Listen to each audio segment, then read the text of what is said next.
Beryl est un épéiste d'âge moyen qui dirige un dojo au milieu de nulle part, et mène une vie paisible. Un jour, alors qu'il s'entraîne, son père se tourne vers lui et dit qu'il aimerait vraiment avoir des petits-enfants à s'occuper. Cela fait des années que Beryl a pris la relève en tant qu'instructeur ici, mais il est toujours aussi célibataire qu'avant.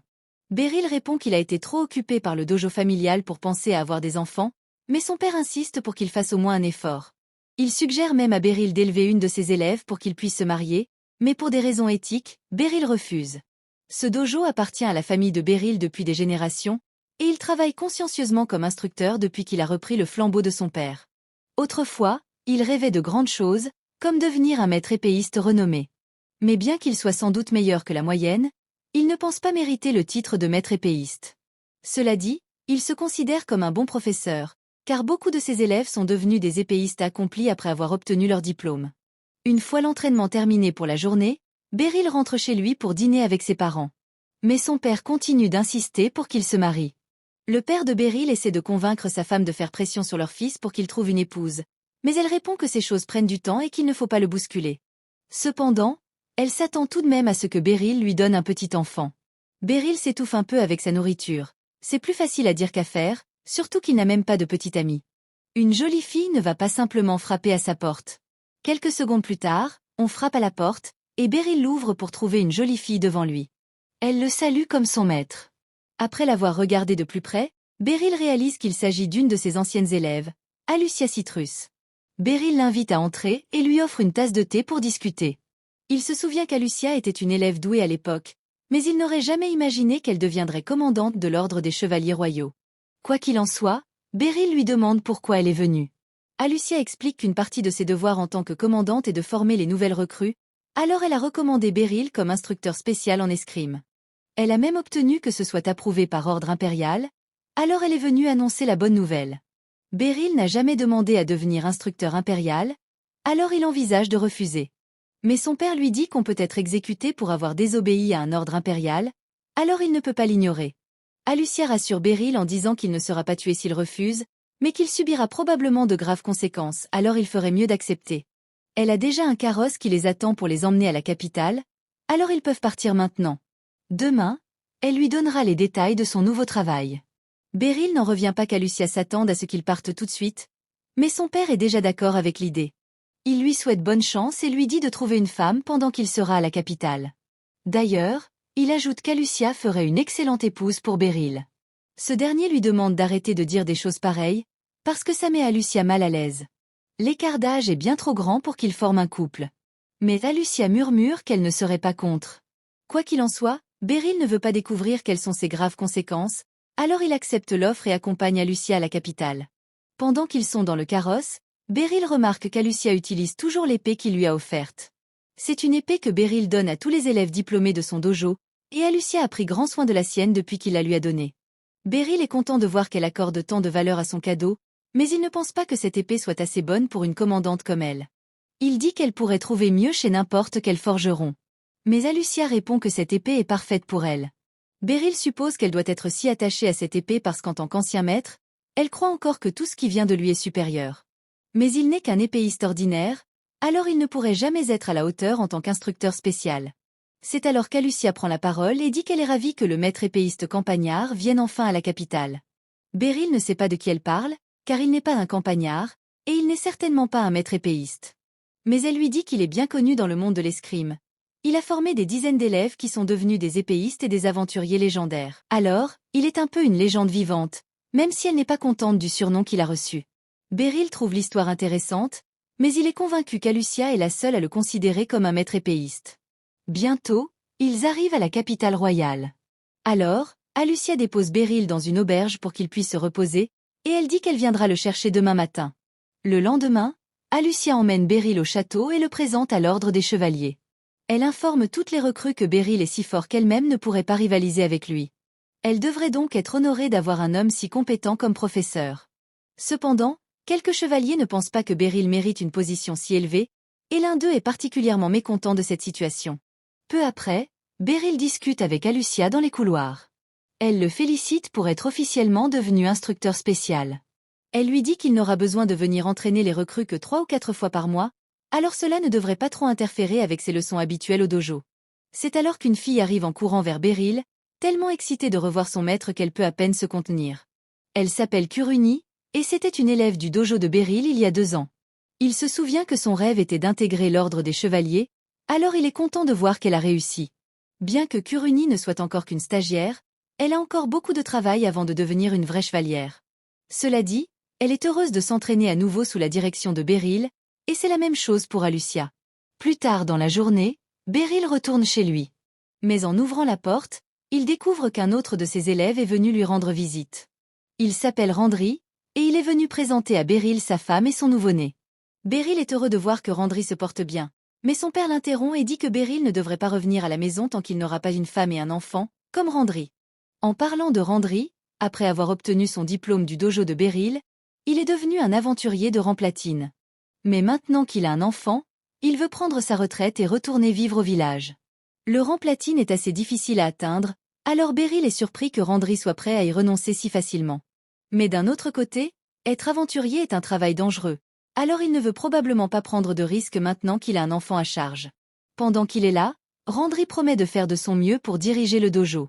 Mais Beryl ne comprend pas de quoi il parle.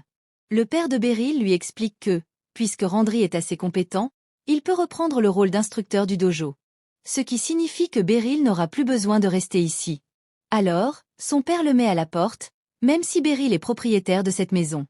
Le lendemain, Beryl explique toute la situation à Alucia et dit qu'il doit trouver une maison dans la ville.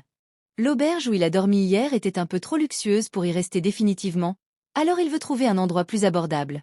Et Alucia est heureuse de l'aider à chercher. Elle lui demande s'il aimerait venir vivre chez elle, mais Beryl ne pense pas que ce serait approprié. Alors, au grand désappointement d'Alucia, il décline. Alucia lui demande ensuite s'il veut aller manger avec elle, puisqu'il est l'heure du déjeuner, et Beryl est d'accord. Alors, il se dirige vers un restaurant. Cependant, pendant qu'il marche, quelqu'un traite Alucia de déhontée pour se promener en ville avec un homme et l'appeler maître. Sans réfléchir, la fille et Alucia semblent avoir un passé conflictuel. La fille trouve scandaleux qu'une fière commandante des chevaliers se promène avec un homme au hasard. Beryl essaie de cacher son visage pour éviter les conflits, mais la fille veut voir son visage. Alors elle baisse la carte, et dès qu'elle reconnaît Beryl, elle l'appelle maître. Beryl est confus, parce qu'il ne sait pas qui elle est. Alors elle lui rappelle qu'elle s'appelle Serena, qu'il l'a sauvée autrefois, et lui a appris à manier l'épée.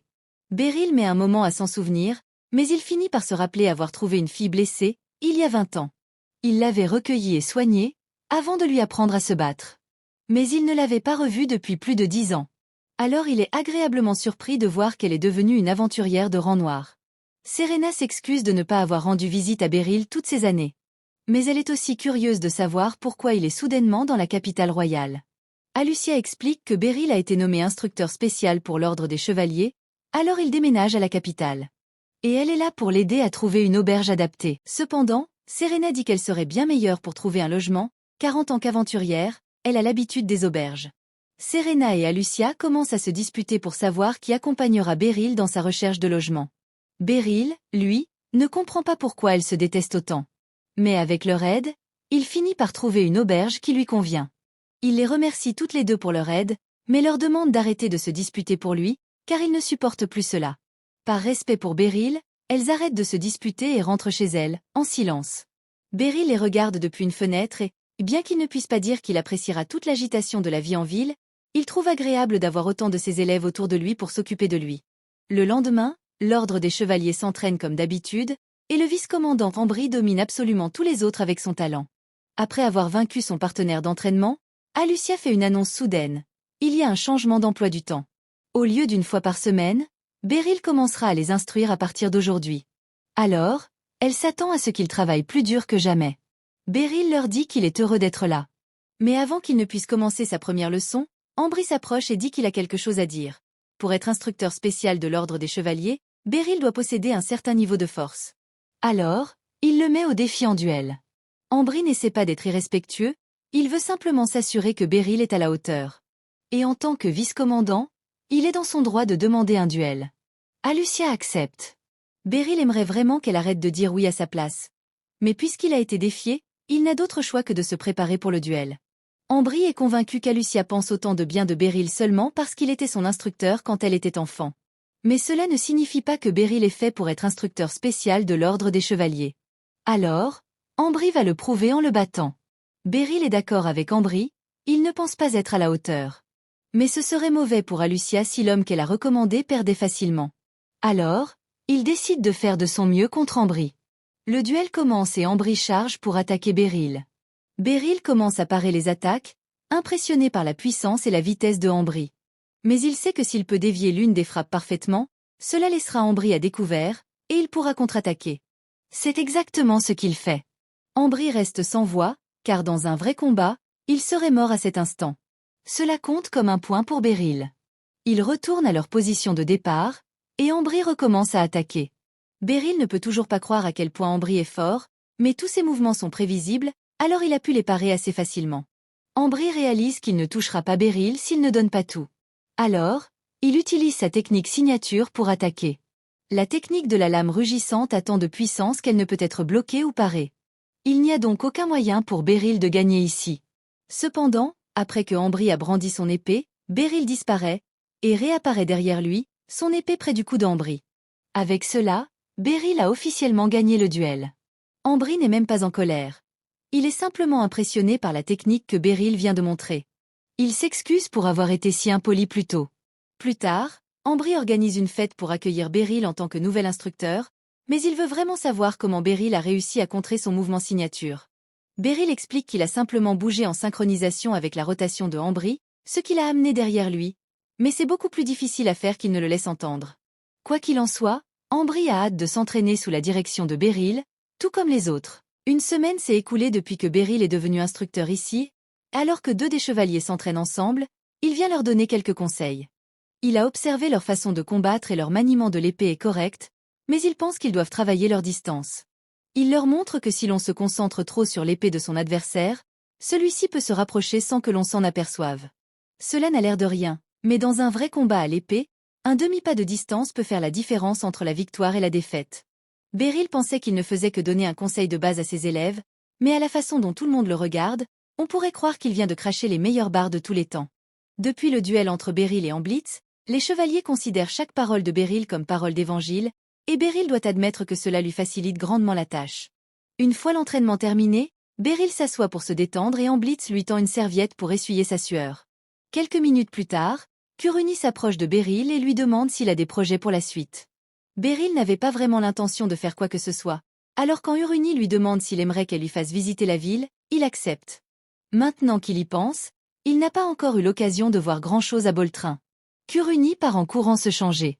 Pendant ce temps, Aluciaia est occupée à rencontrer les officiels royaux pour leur faire un rapport sur l'état de l'ordre des chevaliers, en particulier avec un nouvel instructeur spécial qui a été embauché récemment. Alucia leur assure que Beryl a dépassé toutes les attentes, et comme il n'y a plus rien à discuter, la réunion se termine. Les gens l'avaient prévenue que si elle voulait continuer à développer son art de l'épée, elle devrait éviter de devenir capitaine de chevalier à cause de toute la bureaucratie. La seule raison pour laquelle elle a accepté ce poste, c'est qu'elle avait besoin d'une position de pouvoir pour amener Beryl à la capitale. Lorsqu'Alucia était encore enfant, ses parents l'avaient emmenée au dojo de Beryl pour qu'elle apprenne à se défendre. Et dès qu'elle avait rencontré Beryl, elle avait su que c'était quelqu'un de gentil. Une fois qu'elle a rejoint le dojo, Beryl lui a fait pratiquer ses coups d'épée et sauter par-dessus des souches d'arbres pour améliorer sa mobilité. Il lui fit aussi faire des exercices de force de base, et bien que ses méthodes aient pu sembler moins orthodoxes, Alucia se sentit très vite à l'aise avec le sabre. Un jour, Beryl demanda à Alucia si elle voulait faire un combat simulé avec lui. Elle accepta avec enthousiasme car elle voulait montrer tout ce qu'elle avait appris. Cependant, lorsqu'elle l'affronta, elle ne trouva aucune ouverture dans sa position. Comme Alucia avait grandi auprès de Beryl, elle pensait que tous les instructeurs de sabre étaient aussi bons que lui. Mais un jour, lorsque Beryl les emmena participer à un combat simulé contre un autre dojo, elle réalisa qu'elle se trompait. La personne qu'elle affrontait était pleine d'ouverture et avait la patience d'un enfant en bas âge, car elle attaquait Alucia à l'aveuglette, sans plan. Comme on pouvait s'y attendre, Alucia l'a battue à plate couture alors qu'elle n'était même pas en mesure de relever le défi. Une fois le combat simulé terminé, Beryl et ses élèves retournent à leur dojo, et Beryl est heureux que ses élèves aient eu la chance d'affronter des personnes ayant des styles de combat différents. À ce propos, Alucia demande à Beryl si son dojo est meilleur que la moyenne par rapport aux autres, mais il n'aime pas penser à cela. Bien sûr, ils ont peut-être gagné le combat simulé aujourd'hui, mais il est plus important de se concentrer sur ce que l'on a appris de l'expérience plutôt que sur le fait de gagner ou de perdre. Alucia comprend ce que Beryl essaie de dire, mais elle remarque alors que son épingle à cheveux a disparu. Elle se rend compte qu'elle a dû la laisser tomber au dojo, et comme elle est très importante pour elle, elle dit à Beryl qu'elle va retourner la chercher. Alucia finit par arriver à l'autre dojo et commence à chercher l'épingle, mais malheureusement il semble que le type qu'elle a vaincu l'ait trouvé avant elle. Pendant une seconde, on croit qu'il va être gentil et la lui rendre sans faire d'histoire, mais cela aurait été trop logique. Au lieu de cela, il jette l'épingle à cheveux dans le dojo et dit qu'Alucia va devoir les affronter tous en même temps si elle veut la récupérer. Elle l'a peut-être battue lors du simulacre de combat, mais il ne peut pas perdre quand tous ses amis le soutiennent. Compte tenu de leur piètre maîtrise de l'épée, Alucia pourrait avoir une bonne chance de les battre à elle seule, mais elle sait que Beryl ne voudrait pas qu'elle utilise ses compétences pour frapper d'autres personnes. Alors elle reste là, prête à se faire battre. Cependant, avant que l'abruti ne puisse la frapper au visage, Beryl s'avance devant Alucia et prend le coup à sa place. Le coup ne l'a pas endommagée, mais il lui fait quand même un peu mal, et il demande aux garçons si c'est vraiment comme ça qu'ils veulent utiliser leur talent d'épéiste. L'abruti ne comprend toujours pas qu'il fait n'importe quoi et tente de frapper Beryl à la tête cette fois-ci. Mais Beryl se baisse facilement et désarme l'abruti d'un seul coup. Il part ensuite les coups de plusieurs amis du crétin. Avant que les choses ne s'aggravent, le maître du dojo arrive. Il a entendu le vacarme et a accouru dès qu'il a pu. Il est très déçu de voir ses élèves se comporter d'une manière aussi peu civilisée. Il s'agenouille pour s'excuser sincèrement auprès de Beryl et promet de faire en sorte que cela ne se reproduise plus jamais. Beryl et Alucia commencent à marcher ensemble vers la maison. Beryl explique qu'il a eu un mauvais pressentiment quand Alucia est allée chercher son épingle à cheveux, alors il a suivi pour s'assurer qu'elle allait bien. Alucia se sent mal parce que Beryl s'est fait frapper à cause d'elle, mais il lui dit que le coup n'était pas si grave, et qu'en plus elle n'a rien fait de mal, donc elle n'a pas à s'en vouloir pour ce qui s'est passé. Au contraire, il pense que c'est de sa faute, car en tant que professeur d'Alucia, il n'aurait pas dû la laisser aller seule dans une situation potentiellement dangereuse. Les années passent, et Alucia se retrouve au milieu d'un autre simulacre de combat avec Beryl. La forme de Beryl est toujours aussi solide, mais cette fois, alors qu'il brandit son épée, Alucia parvient à le suivre et à marquer un point contre lui. Pour une fois, Beryl est surpris de voir à quel point elle s'est améliorée. Il pense qu'elle est enfin prête à quitter son dojo, et lui remet son sabre de cérémonie. Alucia s'était rendu compte que Beryl ignorait à quel point ses compétences au sabre étaient divines. Elle ne voulait vraiment pas quitter son dojo, parce qu'elle avait encore beaucoup à apprendre de lui. Mais en même temps, elle ne voulait pas lui causer d'ennui, alors elle ne s'est pas disputée avec lui à ce sujet. Au lieu de cela, elle a décidé de prouver que les techniques de Beryl étaient supérieures à toutes les autres. Elle s'est donc inscrite au programme de l'Ordre des Chevaliers, et a passé le test d'entrée. Comme elle s'y attendait, pendant le test, aucun des autres candidats n'a été à la hauteur de l'entraînement que Beryl lui avait donné. Même les examinateurs n'ont pas pu la suivre, et ils n'ont eu aucune chance. Beryl possède un temps de réaction quasi inhumain et des capacités d'observation qui dépassent de loin celles d'une personne normale.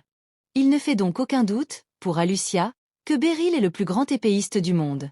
Cependant, Beryl n'est pas conscient de ses compétences, et le connaissant, il serait heureux de vivre le reste de ses jours comme un maître d'épée inconnu. Mais Alucia a refusé de le laisser rester méconnu. Grâce à ses compétences, elle gravit lentement les échelons de l'Ordre des Chevaliers, dans l'espoir d'obtenir le pouvoir de soutenir Beryl. Lorsqu'elle a finalement obtenu le poste de commandant des Chevaliers, 10 ans s'étaient écoulés depuis qu'elle avait quitté le dojo de Beryl. Pendant cette période, Beryl était devenue encore plus extraordinaire que dans ses souvenirs. Elle se sent un peu coupable de l'avoir nommé instructeur sans lui demander son avis, mais c'était le seul moyen de le faire quitter le village et d'obtenir une certaine reconnaissance. Elle retourne à la salle d'entraînement et rencontre Ash Blitz pour lui demander comment s'est déroulé l'entraînement avec Beryl. Ash Blitz lui répond que c'était formidable, et qu'ils ont tous beaucoup appris de lui aujourd'hui. Alucia ne voit pas Beryl dans les parages, alors elle lui demande s'il est déjà rentré chez lui pour la journée. Mais Ash Blitz lui répond qu'il est en fait parti avec Kuruni, parce qu'elle a dit qu'elle voulait lui faire visiter la ville. Alucia devient un peu jalouse en entendant cela, car cela signifie que Kuruni a demandé à Beryl de sortir avec lui, et elle aurait aimé y penser en premier. Pendant ce temps, lors du rendez-vous de Beryl et Kuruni, elle lui montre toutes les belles boutiques de la ville. Beryl est étonné de voir à quel point cet endroit est animé par rapport à son village. Il se demande cependant pourquoi Kuruni l'a emmené dans le quartier ouest, puisque toutes les attractions touristiques comme l'église et le palais sont censées se trouver dans le quartier nord. Kuruni lui répond qu'il a raison, mais qu'une fois qu'on a vécu assez longtemps dans la ville, on voit le palais et l'église tout le temps, et cela devient un peu ennuyeux au bout d'un certain temps. Il avait hâte de les voir, alors qu'il marche toujours dans le marché. Beryl entend quelqu'un l'appeler, il se retourne et découvre une jeune fille qui marche vers lui. Elle l'appelle maître, elle doit donc être l'une de ses élèves, mais il n'a aucune idée de qui il s'agit. Elle semble également être une bonne amie de Kuruni, mais il ne se souvient toujours pas de qui elle est. Déçu que son maître l'ait oublié, La jeune fille montre son épée pour lui rappeler qu'elle était l'une de ses élèves. Beryl réfléchit encore quelques secondes et se souvient enfin de l'endroit où il a déjà vu la jeune fille. Elle s'appelle Ficelle, et c'était bien l'une de ses élèves. Elle a passé 2 ans à s'entraîner aux côtés de Kuruni, même si elle avait l'air bien différente à l'époque. Cela fait 5 ans que Beryl ne l'a pas vue, elle a donc dû beaucoup grandir depuis, et elle se débrouille plutôt bien dans la capitale puisqu'elle est maintenant du corps magique.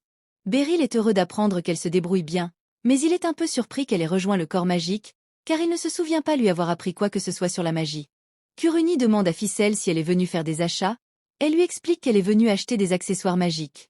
Beryl n'a jamais entendu parler d'accessoires magiques auparavant, alors Ficelle en prend un et explique qu'il permet à n'importe qui d'utiliser la magie.